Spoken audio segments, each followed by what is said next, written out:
Perpenjuru. Perpenjuru ialah garisan lurus yang dibuat dari satu penjuru atau dari satu sudut ke penjuru yang bertentangan. Apa maksud penjuru yang bertentangan? Penjuru yang bertentangan ialah penjuru yang tidak berada bersebelahannya. Dia mesti selain daripada kiri dan kanannya, itu adalah penjuru yang bertentangan. Segitiga sama sisi, kita ada 3 penjuru A, B dan C. Bagi penjuru A, dia cuma ada penjuru sebelah kiri dan kanan. Jirannya kiri kanan sahaja. Dia tidak ada penjuru bertentangan. Begitu juga bagi penjuru B, dia ada A dan C saja jiran dia kiri kanan. C pun sama, dia ada jiran dia kiri kanan. Jadi untuk segitiga tiada perpenjuru sebab dia tidak ada penjuru bertentangan. Segi empat tepat. Segi empat tepat sama juga dengan segi empat sama dari sudut bilangan penjuru. Okey, kedua-duanya mempunyai 4 penjuru iaitu A, B, C dan D. Okay. Baik, kalau kita lihat dari penjuru A, dia ada jiran sebelah kiri dan kanan iaitu B dan D. Tapi dia ada satu penjuru yang bertentangan iaitu C. Jadi A ke C kita panggil perpenjuru. Satu saja A ke C. Kemudian kita lihat B. B ada juga perpenjuru iaitu pergi ke baik C, dia ada satu perpenjuru, dia pergi ke A, dah garisannya. D pun dia boleh pergi ke B, itu adalah garisan perpenjuru. Jadi jumlah bilangan perpenjuru ada 2. Perpenjuru bagi segi 4 ialah 2. Pentagon. Pentagon mempunyai 5 penjuru. Okay. Jadi untuk 5 penjuru kita boleh kenal pasti perpenjuru. Kita lihat mula dari penjuru A ataupun sudut A. A jirannya ialah B dan E. Jadi penjurunya mesti penjuru yang bertentangan iaitu D dan C. Jadi A ke D satu perpenjuru, A ke C satu lagi perpenjuru. So kita ada 2 perpenjuru dari A. Okay. Kemudian B boleh pergi ke E, boleh pergi ke D. Okay. Dia tak boleh pergi C, situ jiran dia. Dan C boleh pergi ke E. Jadi jumlah perpenjuru bagi heptagon ialah 5. Heksagon. Heksagon mempunyai 6 penjuru, 6 sudut. Okay. Heksagon ada 6 sisi, heksagon ada 6 penjuru. Kita lihat perpenjuru. Kita mula dengan penjuru A ataupun sudut A ni. A boleh pergi ke E, boleh pergi ke C, tapi A tak boleh pergi ke F dan B sebab itu adalah jirannya bersebelahan. So kita ada 1, 2, 3 perpenjuru dari A. Kemudian B pula 4, 5, 6, okey. 7, 8 dari C, okey, dah habis. Kemudian D ada lagi satu 9. Jadi perpenjuru bagi sebuah heksagon ialah 9. Kita juga boleh mengira perpenjuru menggunakan formula matematik.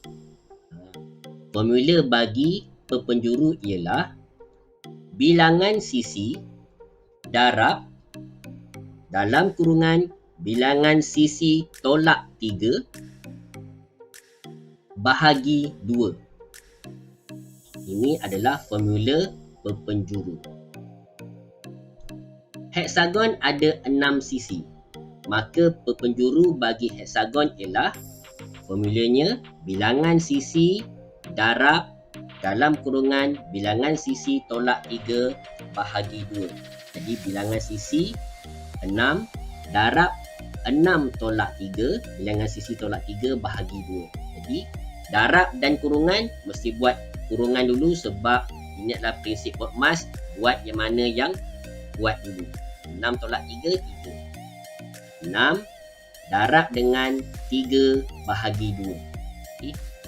Jawapannya 9. Jadi cikgu tak tunjuk kaedah pengiraan menggunakan metode lazim. Kita cuma nak kenal pasti bagaimana menggunakan formula untuk mencari perpenjuru. Okay, 1, 2, 3, 4, 5, 6, 7, 8, 9. Jadi heksagon ada 9 perpenjuru. Heptagon mempunyai 7 penjuru, ada 7 sudut dan mempunyai 7 sisi. Okey, cuba kita lihat perpenjuru bagi heptagon. Bermula dari penjuru A ataupun sudut A. Jirannya ialah G dan B, jadi selain G dan B adalah perpenjuru bagi A. 1, 2, 3, 4. Okey, habis B pula. 5, 6, 7, 8. Okey, habis C. 9, 10, 11. Okey, D.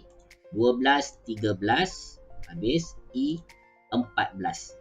Jadi, perpenjuru bagi sebuah heptagon ialah 14. Cuba kita lihat bilangan perpenjuru bagi heptagon menggunakan formula.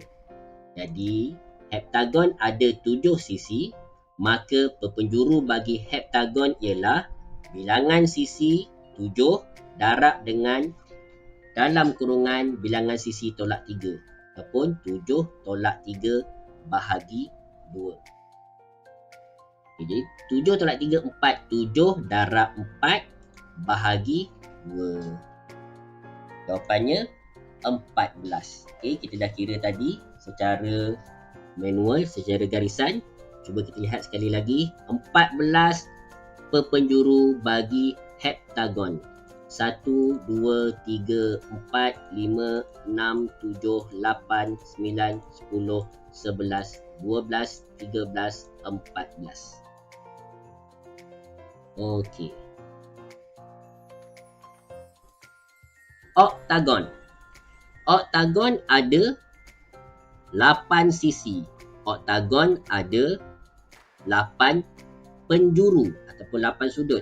Okey, jadi kita ambil lah sudut yang pertama, kita katakan sebagai sudut A ataupun penjuru A. Jirannya adalah B dan H, jadi selain daripada penjuru H dan B, itu adalah garisan perpenjuru. Okay, cuba kita kira.